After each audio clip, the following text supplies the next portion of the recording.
Right. Good evening, everybody.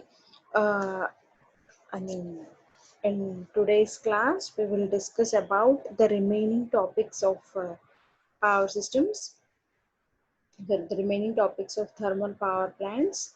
Okay. Till last class, we have discussed about the line diagram of thermal power plant.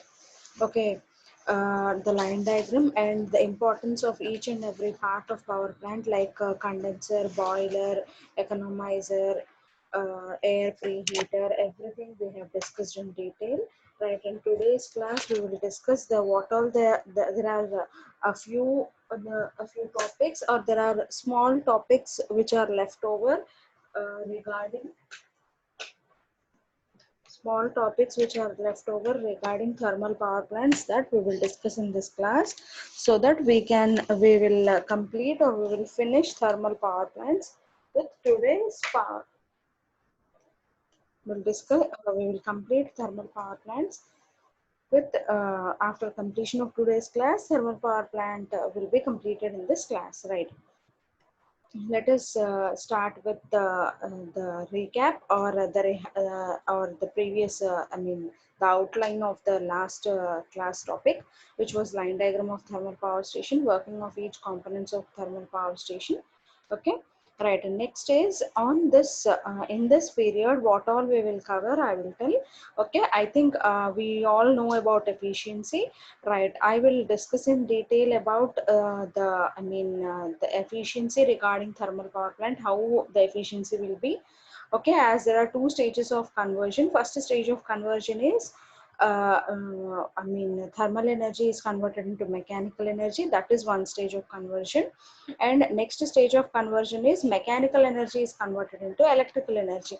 As there are two stages of conversion, so you need to consider, or you need to multiply two efficiencies, then only you get overall efficiency.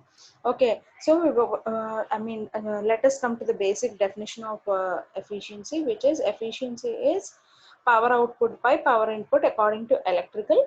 Right, here also we will discuss, how efficiency formula is written, and how we are calculating the overall efficiency, and how we are calculating the two efficiencies, and how we are concluding the overall efficiency, we will see in today's class.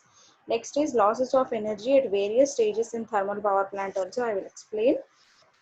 Next is improving the efficiency of thermal power stations, right? How thermal power stations efficiency we can improve. We will discuss some topics regarding that also. Right, coming to the starting, as we know, the efficiency is output by input. Here they have written first the definition. Again, there are I told you that there are two efficiencies, right? There are two stages of conversion, right? The first stage of conversion, or the first efficiency, which we are going to discuss, is thermal efficiency. Right, what is thermal efficiency means? Thermal efficiency means it is the ratio of heat equivalent of mechanical energy supplied to the turbine to the heat of coal combustion. Right. So, what is the input? Input is input, whatever you are giving to the thermal power plant. Input is coal. You are burning the coal, or you are doing the process of combustion of coal, and you are generating the heat energy. So, right, it is the ratio of heat equivalent of the mechanical energy supplied to the turbine. Right, in first stage of conversion, as I have told that heat energy is converted into mechanical energy. Okay, right. So, coming to the first stage of efficiency, output is mechanical energy, input is thermal or steam energy. So it is the ratio of heat equivalent of mechanical energy supplied to the turbine to the heat of coal combustion. Right, input is coal combustion, heat of coal combustion is the input, and output is heat equivalent of mechanical energy. Whatever the mechanical energy you are getting generated, or whatever the mechanical energy is getting produced, we are taking the equivalent of heat of that, right? Thermal efficiency is equals to heat equivalent of mechanical energy supplied to the turbine by heat of coal combustion, right? So, why we are taking heat equivalent of mechanical energy means, in order to calculate efficiency, the numerator and denominator should be of same units. I mean, we can't take output in one unit and we can't take input in another unit. If you are directly taking the mechanical energy output by thermal energy input, or I mean heat of coal combustion, if you are directly taking, what happens is output will be of one unit and input will be of one unit. So you can't, I mean, you can't divide two things. I mean, you can't divide two different units. I mean, you can't perform division for two different units. So what we do is the output of output, that is mechanical energy. I mean, you convert the mechanical energy supplied to the turbine. I mean, that mechanical energy you take the, I mean, you take the heat equivalent of the mechanical energy supplied to the turbine. So that, I mean, coal combustion is also in terms of energy only, heat. Heat of coal combustion is there. So you are trying to convert mechanical energy units also in terms of heat equivalent. So this is the thermal efficiency. Okay, the first efficiency, or the first mode of, in the first mode of conversion, whatever the efficiency you are getting is called as thermal efficiency, and your thermal efficiency is about 30% only. Okay, you are not getting more than 30% of thermal efficiency, right? Next move to the next slide. What is overall efficiency? Right, overall efficiency means it is the ratio of heat equivalent of electrical output to heat of coal combustion. The same happens even for overall efficiency. Why? Because numerator and denominator should be the same. Okay, what is output? Output is electrical energy. So you want heat equivalent of electrical output by heat of coal combustion, you need to divide. So this is your overall efficiency. Whatever, I mean, for overall efficiency also input will be the same. Okay, as input is the same, you need to take input is the same, which is heat of combustion, heat of coal combustion. Output changes, I mean, for first stage, right? For first stage, what happens is, I mean, for thermal efficiency, what is happening is thermal energy is getting converted into mechanical energy. Now you are taking overall efficiency. Overall efficiency means output is electrical and input is heat of coal combustion. So you need to do our ratio of output by input. And what happens is overall efficiency is about 29% only. Okay, right. Your thermal efficiency is about 30% and your overall efficiency is about 29%. Right, your overall efficiency is again less than thermal efficiency. Why? Because thermal energy is efficiency. Okay, your thermal efficiency is efficiency of first stage. After first stage, you need to cover second stage, and you will get the output, which is your overall efficiency. So your overall efficiency will be lesser than thermal efficiency. Why? Because after conversion into mechanical energy, also from mechanical energy to electrical energy, again some losses will occur. Okay, as some losses will occur, so your overall efficiency will reduce. So it is around 29%. Right. Coming to losses at various stages in thermal power plant. Right. I mean, by seeing this slide only, you can understand that. I mean, the efficiency of a system or efficiency of a power plant is 29%, means we can definitely, and we can understand that efficiency is very less, means you are getting, or you are facing huge amount of losses in this power plant. Okay, around your thermal power plant, whatever the input you are giving, you are getting very lesser output. In the case of thermal power plant, means your efficiency is very less. Let us understand what are the losses which are involved in the power plants. Okay, losses at various stages in thermal power plant means we have various stages, we have various components. Okay, and every component, using every component, we are trying to transfer energy, right? I mean, I can simply tell that we are doing the transformation of energy. While transformation of energy, while changing from one component to another component, or while changing from one form of energy to another form of energy, what all the losses you are getting.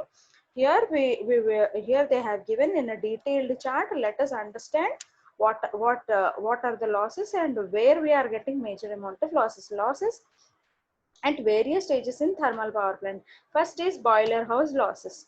Okay, let us come to boiler. What happens in boiler? Boiler is the huge part in which water is converted into steam. Okay, with the help of by combustion of coal, we are achieving. I mean, we are converting water into vapor. Okay, first is dry flue gases. Okay, dry flue gases means whatever the flue gases or during the combustion of coal. I have told that when we are performing or when we are doing combustion, many amount of gases will get released. Okay, these gases are I mean like waste gases, they need to be eliminated. Okay, whatever the gases which are getting released, they also take some heat energy of the boiler. Okay, why? Because they are getting released in the boiler itself, right? So some heat energy or some thermal energy is getting wasted because of this dry flue gases. Okay, dry flue gases are constituting 5% of the losses. In boiler house losses, dry flue gases are constituting 5%, or they are 5% of dry flue gas loss. Right. Moisture in gases. Right. Again, whatever these gases are getting released, you will have moisture in the gases. Moisture is, I mean, the water vapor or water content, whatever is there. Because of that water vapor or water content also, your your thermal energy or your boiler efficiency is getting affected. Okay, so that are also 5%. Ash and unburnt carbon. Okay, I mean, what happens when you are when you are performing the combustion, uh, right, slowly, your water is getting turned into steam, and whatever the combustion you are performing, after, what based on the based on the calorific value of the coal, your coal produces more and more amount of heat energy. After that, it will turn into ashes, and there might be chances that some of the carbon or some part of the coal, or if suppose there is some solid particle, okay, or some unburnt carbon will be might be left over. Okay, because of this ash and unburnt carbon also, your boiler may constitute some loss, or your boiler needs to experience some loss, or the efficiency of the boiler will reduce. That is also one reason which the boiler is ash and unburnt carbon are constituting 1% of the losses. Next is radiation and leakage. Right. Whatever the boiler is there, the water is getting converted into steam. Right. Whatever the steam is getting passed through the tubes of the boiler, there might be radiation of steam. Means the some part of the steam might come in contact with the air in the boiler, or with the walls of the boiler, or with the tank. Right. And whatever the boiler furnace is there, right, it may come in contact with the furnace walls of the tanker. Some part of the heat energy might get leaked. Okay, there might be some leakages, or there might be some uh, because of depreciation or because of aging, there might be some leakage in the boiler, because of which also your boiler efficiency will decrease. Means you are giving input, you are supplying coal, you are performing combustion, but whatever the amount of the output, or whatever the amount of water which needs to get converted into vapor is not getting. Okay, it is not getting up to the mark because of this radiation leakage. So the portion of radiation and leakage, because of the radiation and leakage, the boiler experiences 2.5% of losses. Okay, what are miscellaneous losses? Means small losses. There might be any additional losses, like there might be scales on the boiler for on the tubes. There might be formation of scales will be there. Usually boiler experiences the problem of scale formation. Okay, for that descaling needs to be done regularly. The boiler parts needed to be checked. So there might be some other miscellaneous losses also, because of which the efficiency of the boiler might get affected. That miscellaneous losses are constituting about 2.5%. Right. If we calculate, or if we add all the losses which are occurring in boiler house, then boiler house losses are about 16% of the total losses. Means only boiler part, because of boiler part you are getting 16% of the total losses. Okay, your boiler part, because of boiler part only, your because of your boiler house only, you are experiencing 16% of losses, right? Next, coming to another part, whatever is the next part where losses we are facing, we will see. Right. Next is turbine losses. Okay. Next, after boiler, let us come to turbine. Turbine means what input we will give to turbine, thermal energy or steam energy will be given to turbine. What losses will be occurring in turbine, we will see. Right.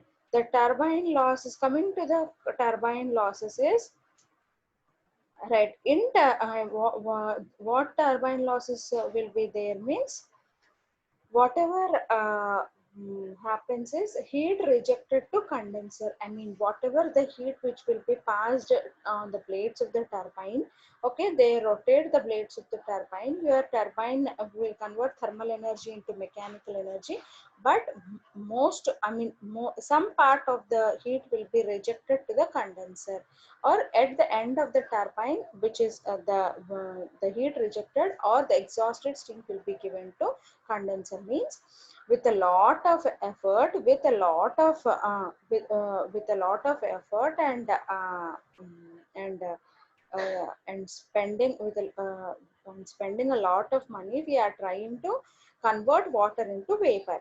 Okay, again from vapor also we are giving to superheater, we are increasing the temperature of steam, increasing, and we are giving it to the turbine.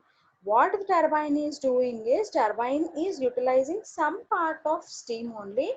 What is happening, the remaining part of the steam, it is rejecting or it is giving to the condenser as exhausted steam. Okay, what is happening is, I mean, because of this, your power plant is facing huge amount of loss. Means you are putting a lot of effort in getting high temperature and pressure, in getting high temperature, high pressure steam, but major amount of the steam or some amount or some part of the steam is getting wasted. Means you are giving that steam to condenser. What condenser does, it cools down. So definitely whatever the heat energy or whatever the combustion of whatever the heat energy you are utilizing for conversion of water into steam, that that that is getting wasted, because your turbine is giving the heat rejected to the condenser, and your condenser is cooling down that steam. So this is the major reason why your power plant is having a very less efficiency, or it is having huge amount of losses. Right? Heat rejected to condenser is 54%. Okay, only 54% of heat is rejected to the condenser. Means your turbine is utilizing only 46% or only some amount of heat which is coming uh, uh, which is coming through the main valve.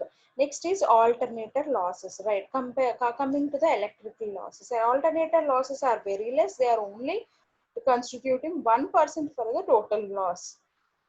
Right. Now, as we have already covered that there are 16% losses in the boiler house, 54% losses because of the heat rejected to the condenser. Okay, and 1% to alternator losses. So total of the losses in your thermal power plant will will turn to 71%.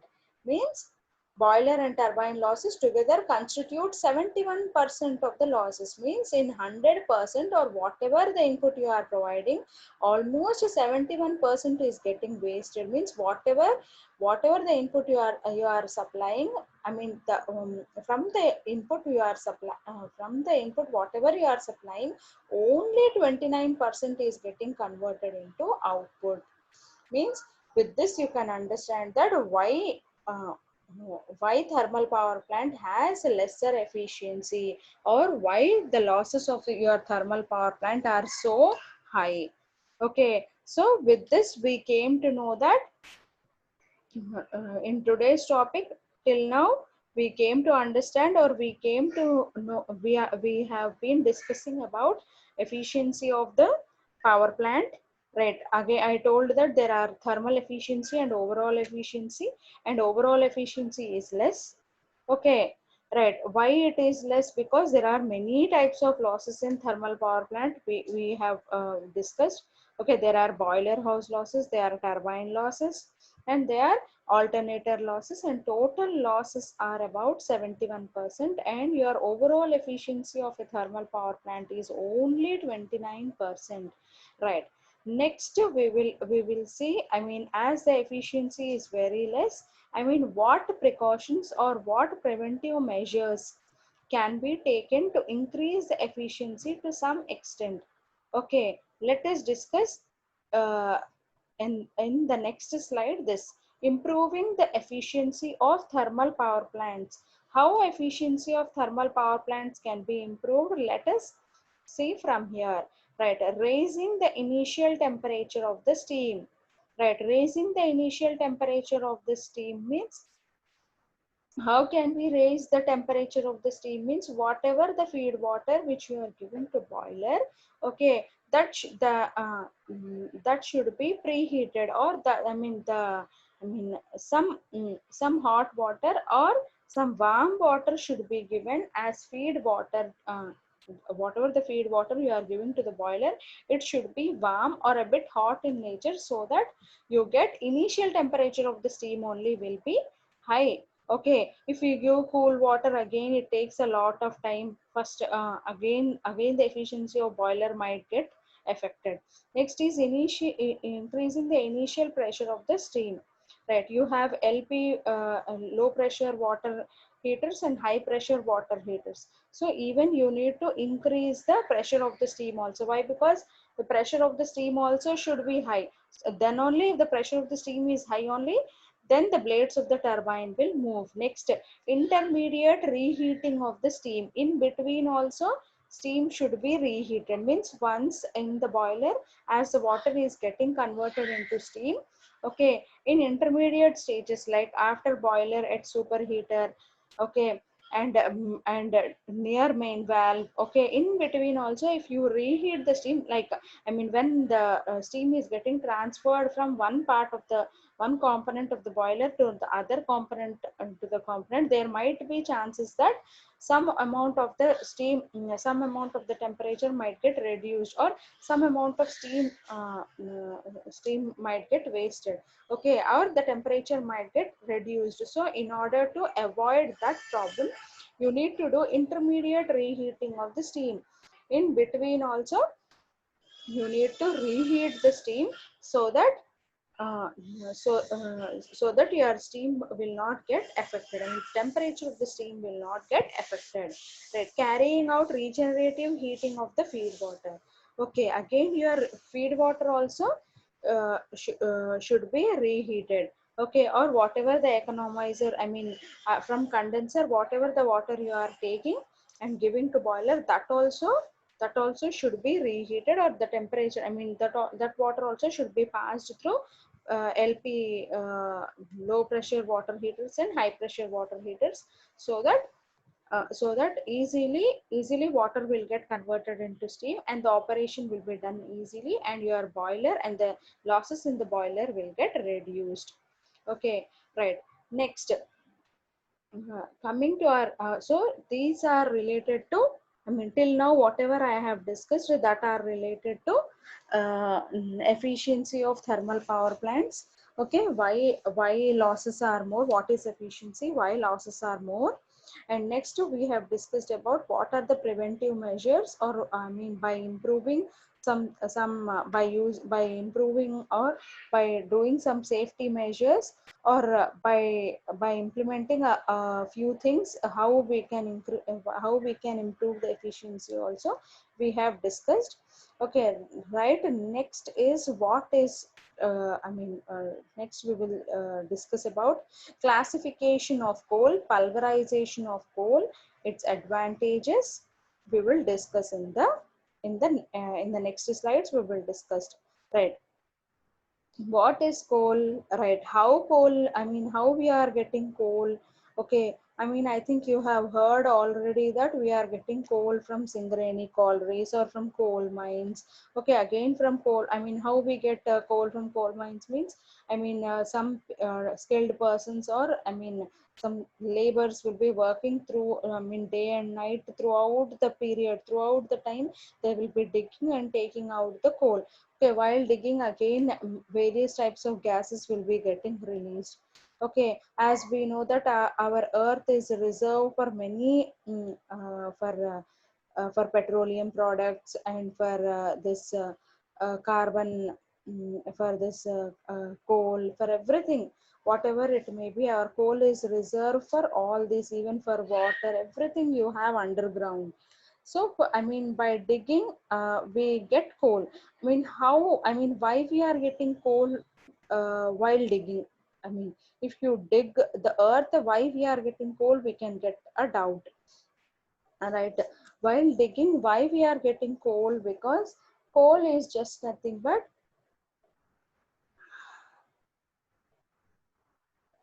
right, again, why if we dig earth, I mean, if we go into the inner layers of the earth, I mean, we are getting coal. Again, if we are getting coal, again, why there are different types in coal? Why, if you dig earth, you need to get only one type of coal. Why we are getting different types? Why we are classifying coals? And why we are considering this as the best coal, and another is not that much? Okay, why, I mean, by seeing what terms we are judging that this is the best type of coal, the other types of coals are not better, or why we are giving grading for the coal, why we are not getting the same coal? If you dig the earth is the same, but if you dig, why we are not getting the same coal? Means what happened, or some years back, like like some 400, 500, or around 1,000 years back, I mean, the forest, I mean, as we know that, right, due to natural disasters like earthquakes, volcanoes, okay, I mean, some hundreds of years back, fire, forests, I mean, forests may catch fire, or due to earthquake, or due to any natural calamity. I mean, I mean, forests will get dumped inside the earth, and slowly what happens? Slowly, mud will come and form layers on them, or because of rains, floods. Okay, I mean, mud will come and form layers on it, and slowly years will be passed. Means, I mean, based on the type of natural calamity, whatever the trees, I mean, forest means you will have a lot of trees. Okay, I mean, you'll have some thousands of trees will get buried into the layers of the earth, and that layers of the earth will get deeper and deeper into the earth, as new things will be coming, or new layers will be forming on the earth because of winds, rains, okay, and cyclones. You get new layers on the surface of the earth, and whatever the layers which have got buried, they will get into the inner part of the earth. What happens when this forest gets buried into the deeper layers of the earth? Means, as if you live for some years, or for some thousands of years, whatever the coal or whatever the material is there, I mean, as they are buried inside the earth, the inner part of the earth, as we know that there are three parts, I mean, core, mantle, okay, uh, core, mantle, and the surface of the core, mantle, crust, core, and the mantle. Okay, what happens is, I mean, underground earth, I mean, temperature of the earth will be very high. Okay, as these forests are getting forest, whatever the animals, whatever the humans, or even if any people are residing there, here or there, if they also have got buried because of some earthquake or any natural calamity, what happens is, because of this high temperature of the earth, slowly for years, if they have got buried in the inside the earth, they will turn into coal. Okay, if number of years, I mean, after getting buried, if the number of years which have passed over are more, then you will get one form of coal. Okay, if the number of years which have passed over are around 500 or 300, then the type of coal which you get is of different type. Okay, recently if that layers have got buried, again you'll get another type of coal. Okay, so based on the time period which has passed over in between, based on that the coal, I mean, we are obtaining the coal. If these layers of earth have got buried around 2000 or 3000 years ago, then you will get almost some best form of coal. So on this basis only your coal is getting classified. Means whatever, whenever we are digging the earth, we are getting various types of coal. Okay, we are getting different types of coal. Okay, everything, I mean, whatever we are getting is coal, will come under the category of coal only. Okay, what is coal? If you burn that, or if you burn the coal, you can extract heat energy from that. Okay, how you are classifying the coal means, I mean, we have named the different types of coals. Okay, how we are classifying, I mean, how we are telling that this is the best form of coal, this is not that best, or this is almost, I mean, weaker type of coal. Okay, this is some cheap type of coal. How we are deciding means, we are deciding based on the calorific value. Okay, how we are decide, I mean, what is calorific value? Okay, I mean when you increase the temperature, when you undergo combustion of that coal, I mean, how much amount of heat energy it liberates is called as calorific value of the coal. Okay, if for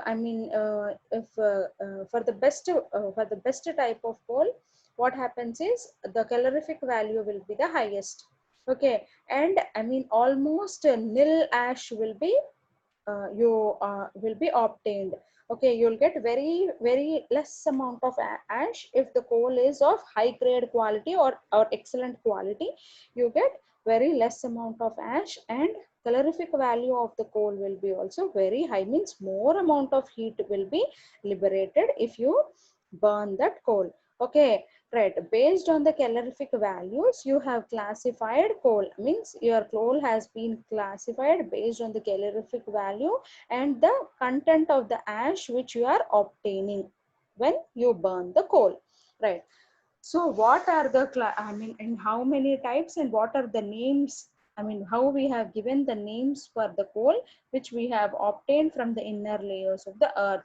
The first type of the coal is called as peat. Second is lignite. Third is subbituminous. Fourth is bituminous. Fifth is semi-bituminous. Sixth is semi-anthracite, and seventh is anthracite. Okay, this classification is done from low to high, means ascending order from low to high. We have decided low to high calorific values. You have named them. Means peat is having the less amount, the lowest calorific value is obtained by burning peat form of coal.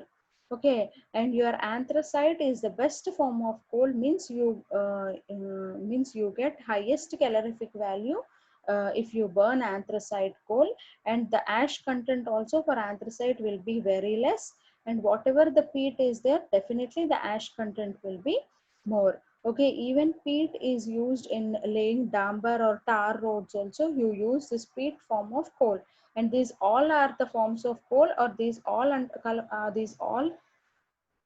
categories come under coal only, but based on the calorific value and ash content, they have been given their names. Right, coming to the next slide.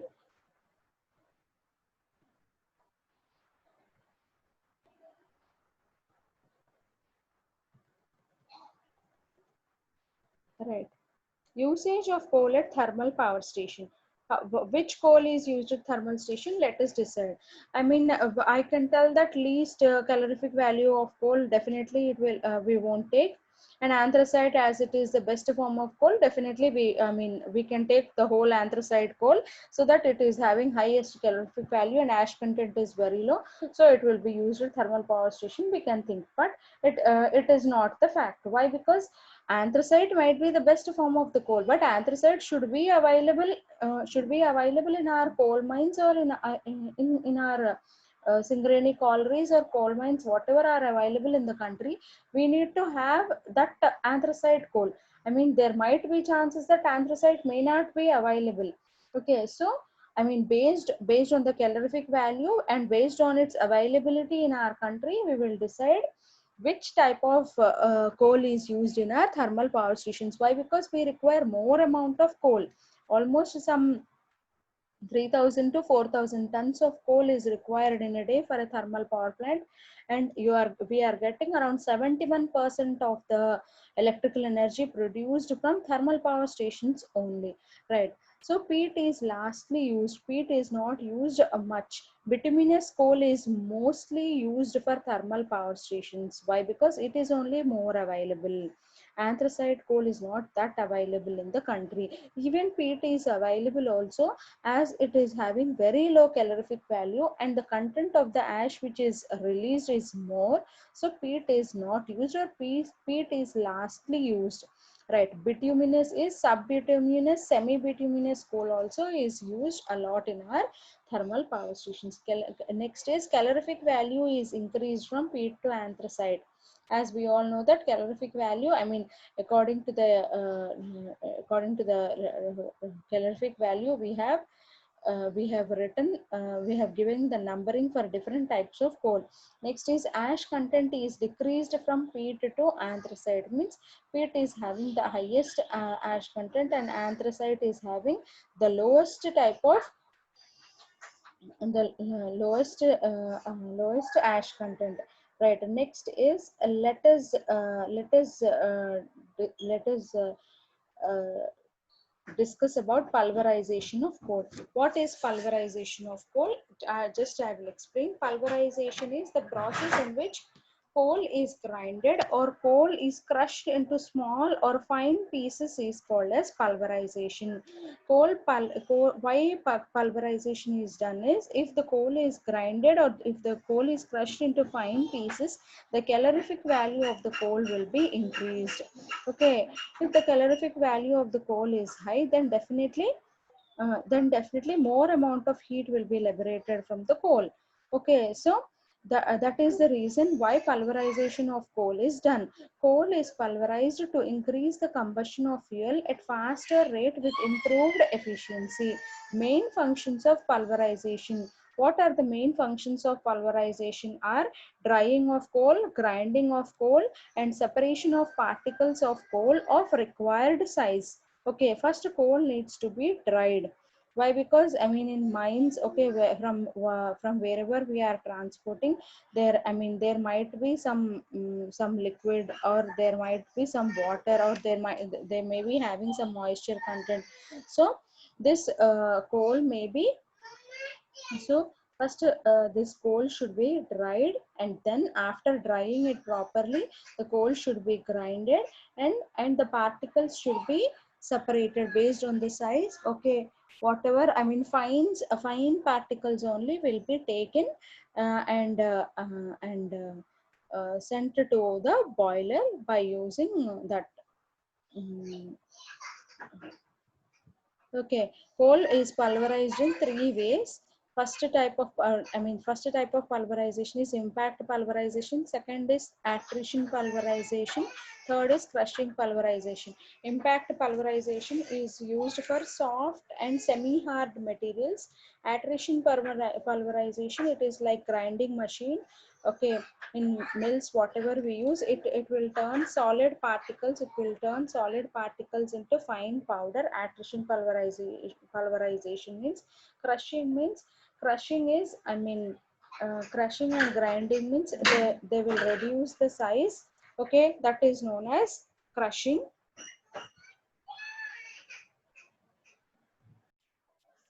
Right, coal is pulverized in three ways, like impact, attrition, and crushing. Crushing means turning into fine powder. Okay, right. Next is, what are the mills which are used for pulverization? Are ball mill, hammer mill, or impact mill. ball and race mill, bowl mill, these all are the mills which are used in pulverization. Means I mean hard, it may be semi hard, it may be some small pieces also. The whole will be crushed into fine pieces so that it will increase the calorific value of the coal. Next they have shown ball mill pulverization, hammer mill pulverization. I mean pictures have they have given ball and race mill pulverization. Next is bowl mill pulverization. Okay, they are not there in our syllabus, but these are the mills which are used in pulverization of coal. Right? What are the advantages of coal pulverization? We will see. Okay, coming to the advantages of coal pulverization is it is free from clinker and slagging troubles. Clinker means I mean clinker and slagging troubles. I'll discuss or I'll tell in the next class. Next is large grade coal can be burnt easily in pulverization. How means if whatever may be the coal, or I mean the size of the coal also may be large.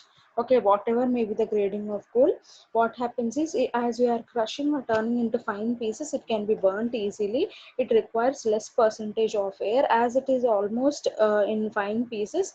Whatever for combustion, whatever the air you require, that also will be required, will be very less. Rate of combustion can be easily increased.